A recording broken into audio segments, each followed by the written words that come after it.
These are the pictures that fueled widespread concerns among Papua New Guineans on social media.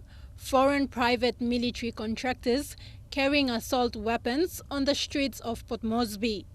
Papua New Guineans born before the 1990s had good reason to be alarmed. This is the second time that foreign contractors have been brought in by the national government or an arm of the government. After releasing a 3-page explanation late yesterday, Police Commissioner Baki followed up with a news conference explaining the presence of the armed men.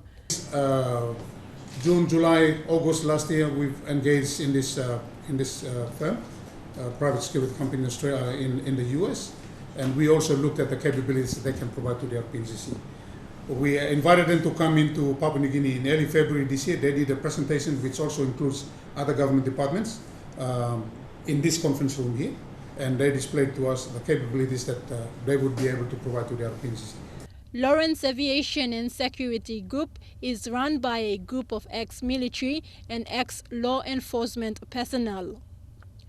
The PNG connection is through the company president, Peter Aliman, who was born in Bulolo, Morobe province in the 1960s to missionary parents and raised in the Hela province. Aliman is fluent in Tok Pisin and in at least one local Hela dialect. While the RPNGC has stated that Aliman has military background, web references make no mention of it. However, his missionary work in Papua New Guinea and Malawi feature prominently. Until yesterday, little was known publicly about the purpose of the company. Baki says under the arrangement, 130 personnel from the police, defense force, customs and correctional services will be trained in encounter terrorism methods. What we're doing is we're doing observation, training, training assistance in terms of advice that is provided to our, particularly to our police officers on the ground here within NCD. We haven't sent them out to other parts of the country. But just the engagement of the private contractor by the government triggered memories of 1997 when riots broke out in Port Moresby and other centres. This was followed by the expulsion of Sandline mercenaries brought in to quote, end the Bougainville War, unquote. Yesterday, the man who led the expulsion of the illegal force, retired Major General Jerry Singirok, said the rules of engagement for the contractors had to be clearly stated. People who are not identified either with the police force or defense force is very suspicious, and it may warrant an investigation into the presence of such people.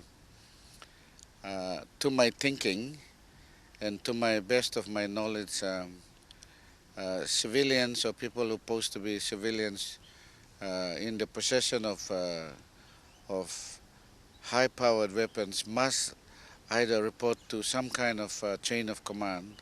This is police arrangements, and when they are deployed and if they come into contact with it, and if there's any issues arising out of that, then they bring it up. At this point in time, there's nothing.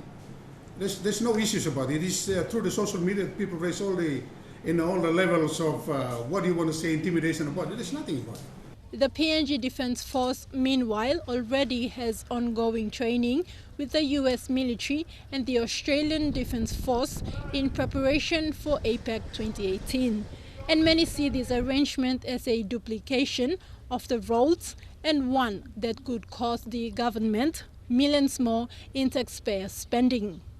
According to Police Commissioner, a final agreement has not yet been drafted, and while the contractor supposedly had authorization from Mr. Baki to conduct awareness in preparation for that contract, it is not clear if their rounds with NCD Police last week were legal or had written legal consent. Takla Gunga, National, EMTV News.